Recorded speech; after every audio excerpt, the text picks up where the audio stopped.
Welcome back, Internet. We're back in the same place. As we can see, nothing's moved since the end of my last video. Got a clear objective for this video, and that is that goes in there.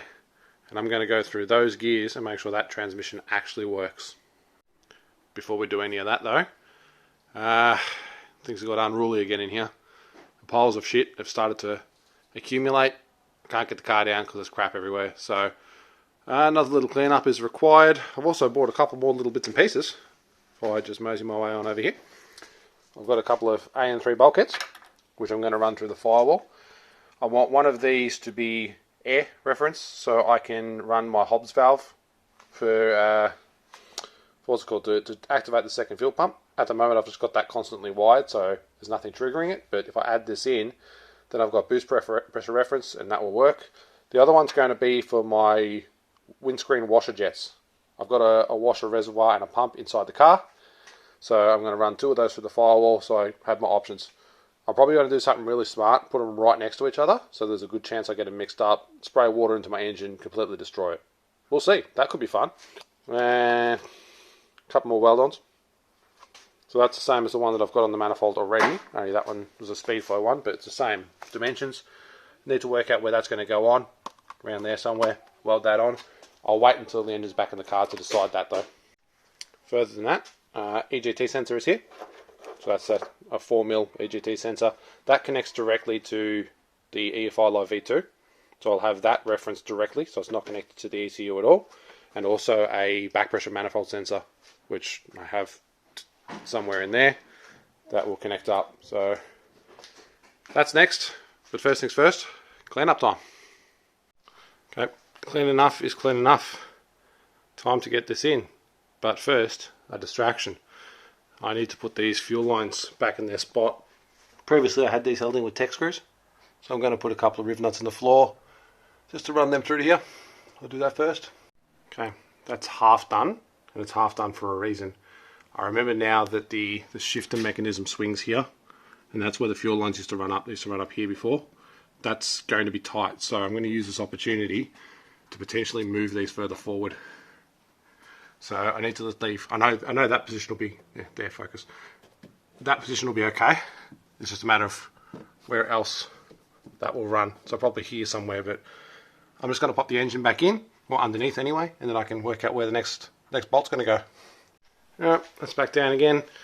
Everything is looking good. The fuel line is tight when it's in park, which isn't really an issue. But I'm going to move it over about a centimetre, and then it will be clear everywhere. So I'll just mark that and take the engine out again. Right, that'll be it for me tonight. Those fuel lines are tacked in under the floor. And I've also chosen a spot for those two holes, which you can probably see there, which will be the two -3 bulkheads for water and air. I'll have to label those so I don't get them mixed up, but I've also just given the firewall another lick of black paint, just because it's hard to get to later, and that just sort of makes it a bit neater. Yeah, that'll do. Resuming again tomorrow morning. Righto, back at it. Paint on the firewall's dried. It's obviously a new day. Time to put this back in the hole. I've had some deliveries throughout the week. There's a couple of bits and pieces over here to show. I've got the sensor back for the diff from my father. He's finished modifying this cluster. I'll do a in-depth video of what he's done here and how this all works once I've had a chance to actually put it in the car and use it, because there's a bit more to show when it's working. But to summarise, it's been modified to read the Ford Explorer reluctor with screws attached to it, Ford Explorer reluctor, and feed the digital speedo in this. The tooth count is completely different between the Ford Explorer and the Volvo, so it was a bit of work to get that going. He's also put LED globes in here, and what else have we done in here? There's a little circuit for, I think this one's for the temperature, so it's using the LS2 temperature sender to feed the temperature gauge, which is a different style, so that was a bit of work as well. And he's also made it so I've got a special special flasher relay to drive LED indicators, but I still wanted the tick sound so I could hear when the indicators were left on. So he's put a wire in here as well, so I can have a relay run just for the sound, so I know that the indicator's left on. So I'll go through that later when it's working. But also got a couple of shifters. This is one of the original ones from the car. I've got a later model one over here. This is a 90 model one, or 91 or something. I'm playing around with the cosmetics of covering that up to make it look more stock. But next thing I'll do is lift the car back up again, pop this engine back in its home. I think that'll be it until it runs now. There is a couple of things I'm going to want to take it out for in the future, but right now I want to get it in. I want to run through the gears, so it's going in.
Okay, engine and trans bolted back in. I've still got to torque up those bolts, but it's enough to hold it for now. Little spill from the power steering line, which is expected. I just pulled those down so they didn't get snagged, so they're in there. But yeah, it's all gone back in. Nothing seems to have crushed or pinched anywhere. So yeah, I'll finish buttoning up some of the bolts. Okay, the engine frame is now removed over there. I'm going to start putting in the suspension components now.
Okay, as you saw, the suspension is now back in.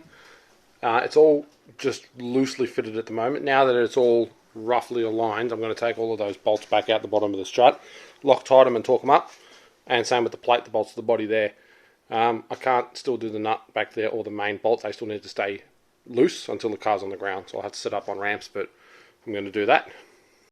Okay, bolts are all torqued. The ones behind here go to 44, and these go to 36 in foot-pounds.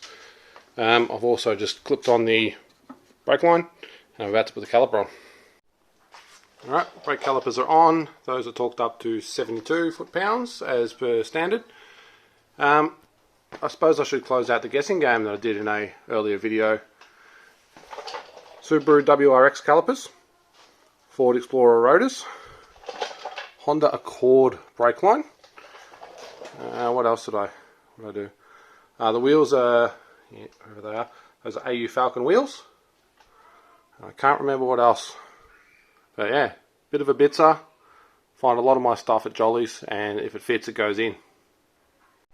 Well, just pop the steering rack back in. I'm going to change these rack ends before I go much further. I haven't connected up the steering column yet. I want to put the rack ends in first, just so I can get it roughly aligned before I do that. I'm going to unbolt it just to drop it out, line up the splines and put it back in again. Righto, those are a bit bloody tight, but the old motivator down here saved the day again. So I have one off, just got to make sure that it's the same, and geez, focus, there we go. Just got to make sure it's the same as the new ones, and I've got the nuts set so the position is pretty much the same, but it's going to need an alignment no matter what, but I'll put them on now. Okay, that one's off too, changed over. Can't see much, light's terrible in here, but she's down there, still smoking. Had to get that one pretty bloody hot before it would budge, but yeah, that's done now anyway, so I've just got to wait for that to cool so I can back that nut back, lock it back in place, and that will do until I can get it around the corner for an alignment. Right, leaving it there for tonight. I hope the tie rod ends, ball joint ends, whatever these are, I hope that was worth it, because they don't feel that bad, but at the very least it'll make it a bit easier for the shop to do it wheel alignment. So yeah, it's dark outside, I'm leaving it there for the night. In the morning I'm going to finish hooking up the steering rack and put the sway bar back in. Alright, back at it. Terrible day for filming today, rainy and windy. Won't be able to hear very much, but I've got the front suspension all bolted up now. All the bolts are tightened, it's obviously back on the ground. I've bled the brakes. Yeah, just finished nipping up those bolts down there, now that it's sitting on its own weight. So the next part of it's going to be, I have to put the sway bar back in. So back up on the hoist. I also need to connect up the power steering lines again, and try and feed that engine loom back through the hole. I should have done that as I was lifting the engine, but I forgot, so I'll have to do it how it is. Got it through. Alright, time to connect up the rest. Okay, got the fuel lines connected back up on the back and tightened up. I need to still put a T in for this vacuum line for the regulator, so that also has to go over to my reference port over there now. So I need to do that, but before I go any further I need to get this and the other one, which is under there, the transmission cooler lines. I need to push them back down under the car, run them towards the transmission. They were just there so they wouldn't snag when the engine went in, but I should have pulled them out earlier. It's going to be a little bit challenging now. Alright, I have pulled those transmission lines down through, so they're not snagging on anything anymore. I haven't connected them up yet because I'm hoping having that one off helps it bleed. I was getting a bit of back pressure in the dipstick when I was filling it last time, so I think having that off will be better. It does have a breather on top, but it wasn't doing its job. I'm also going to put the doodads on here and on the other one over here while I'm in this position, and then I might put the old tail shaft on. Okay, tail shaft's all in, went in nice and easy. Next I've got to put in this. That's the speed sensor that goes in the top of the diff. That's just a rag to stop the fluids coming out at the moment and shit going in there, but that can all be finished up now, so I'll do that. Okay, back at the front end of the car now. I've just nipped up the AN power steering lines I've put on there, and I'm moving across to this side to do this guy here, which is the turbo drain. Very hard to get to once the sway bar's in, so I'll do that first. Okay, got the turbo drain just sitting in there. It's nipped up at the other ends, and I've sat the turbo manifold and wastegate back in here just so I could try and position this stuff roughly where it'll go and work out where the EGT sensor is going to go. So it looks like I'll have a good amount of space to come straight out the back here, which is roughly where I had intended, sort of in there. So I'm going to pull this off now and weld in that bung, and then we'll be right to reinstall the manifold. Okay, hole is made, bung goes here. Just need to make sure I put it in the right way because it is a tapered fitting. Good thing about the speed flow stuff is it tells you as long as the writing's up, it's right. But you can also test winding something into it. But that's got to go there. Weldy weld time. Righto, that's boogered on there now. all good enough. It's weld, it's not going to leak, that's all I need. I'm just going to give that a lick of paint in a more appropriate colour, and then I can put it back in the car. Okay, manifold's back in and bolted up. Just got to torque these bolts. Quick lick of paint on there to make it a bit more, less shit. Bit of overspray on the turbo, but the beanie will cover that. Don't worry about any of that. Coming along nicely. I'm going to torque up these, and then I'm going to put the wastegate on. That's just sitting in there. It has to go in before the manifold because it doesn't fit. And put the clamp on there. Spoolie boy's back in his home. So I've just done up all the bolts there, the wastegate back on, done up the clamps down the bottom, done up this ridiculous feed band in here. Doesn't quite fit in its gap. It's a bit of a pain in the ass to actually get that to mesh up properly, but it's in there right. We're looking good. I'm going to put the front cover back on now. I think I have to remove the headlight to do that, can't remember. But I'll do that now because I know I'm going to drop the bolt, otherwise it'll be behind the radiator. So that bit next. Okay, catch can's back in. I've put the coils back in. I swapped number 8 for number 2 in case the coil's broken. I haven't confirmed that yet, so that's been swapped over there. Yeah, it's going on nicely. The front of the turbo went on no problem. You can actually tuck it sort of right up against the light and turn it, and it will go in without removing the light, which is good. I'm going to have to put some leads in down this side now. That's going to be fun. Okay, leads are all on now. I've actually just gone with stock AC Delco leads. I tried to use the Aeroflow ones, but the one at the very back actually hits the steering column because it's a bit longer than the standard ones.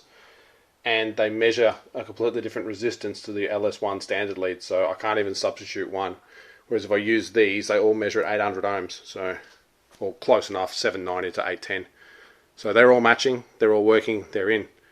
I'm going to now lift the car up and put the exhaust in. Alright, the dump pipe and the main part of the exhaust is in. That's all been tightened down. The main exhaust has got to come in first as it hooks on the manifold, and then the dump sits on top. It's that way, so if I ever need to service anything in here and I can't get into what I need to, this section will come out nice and easily, and I can work from there. So that part's done. The back section of the exhaust, which has the muffler under the back of the car, still needs to be connected up, so I'm going to put the car back up in the air and finish that part off now. Alright, I'm done under the car. Last video I said I was going to move this exhaust. I'm still umming and ahhing about it, but I want to test the transmission first, so I'm just going to leave it here. I've moved it over a bit so it's not rubbing, so I'm just going to leave that for now. I want to move it up this side and run a muffler in here. I have one, but not yet. And I've also just finished up and put the front sway bar in, so that should be it for under the car. Alright, that's where I leave it today. I've just put a bit more ATF in the transmission and filled the engine up. I'm going to stop tonight instead of trying to start the engine, purely because I've been at this for hours and I don't want to make a mistake now trying to rush it. So tomorrow's another day. I'm going to leave it, clear my head, check over everything, make sure it's right. I know I haven't connected the main power to the starter motor. That's still sitting there, so that's going to be the first job in the morning. And then I've got to connect up the plugs in the cabin. But after that it should start, but we'll see what a sleep brings and what else I think about over the night. Alright. New morning, feeling refreshed. Didn't think of anything else that I need to do before I can fire this up overnight. There's a couple of things that I had on my list from yesterday. I need to obviously connect up the regulator. I need to put a T-piece on that now and run it over to here. But I don't have the barb fitting for the AN3s, so I'm just going to put a little screw in the end of that so it nothing happens there. And the main power feed, which is sort of in there, I need to connect up again. That and put the intake pipe on just so I've got the IAT reference. That should be all it needs to fire it up. Obviously there's no cooling system in here yet, but I don't need it to test it, so yeah, I'll do those things and we'll be ready to give it a start. Intake pipe is on. I'm not happy with this at the moment, but it's not going to hit the throttle, so that's fine. And I've just cable tied it here because there's nothing below. I just want it to run so I can test the transmission. So I've got a T-piece in here, or a Y piece or an F piece or something, and running the vacuum line over there. It's just got a bolt plugging at the moment because I don't have the fittings for that, but that's okay. And the main power is connected underneath the booster there. I can't think of anything else I need. I've got oil in, transmission fluids in, power steering fluid is in, brake fluid's all done. I think it's ready to fire it up. There was one more thing to do, which was connect the plug inside the cabin. So I have done that now, not that it's really visible, it's in there. That's now connected up, and I have just turned the key just to see if the fuel pressure would build. It does. I've checked for leaks, it's all looking good, so I'll just pop this on the tripod and see if it'll start.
Alright, so it's fired up beautifully.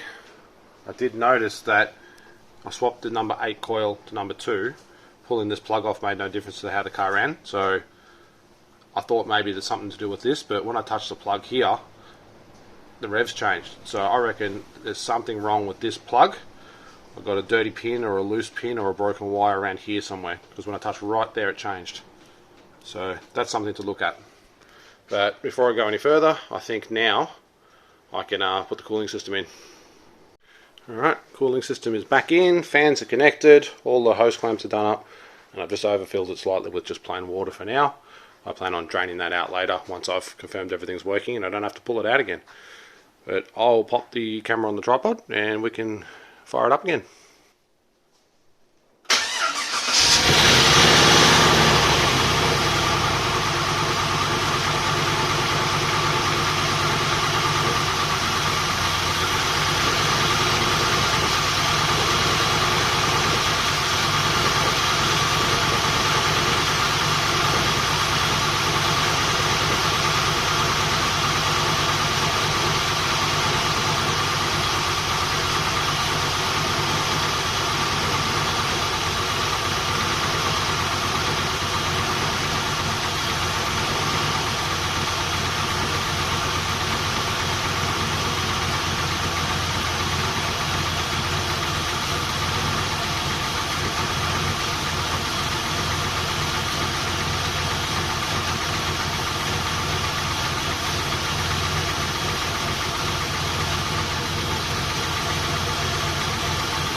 So this is interesting. 20 pounds of fuel pressure when it should be 58. It runs too well for that to be the case. But I need to get some more fuel for this anyway. I haven't got a working fuel gauge yet, so I'll go and do that, just in case it's sucking some air. Alright, put another 15 litres of E10 in the tank and the pressure's come back up. So it was sucking air and running with a third of its normal fuel pressure. Interesting. Alright, let's fire it up again.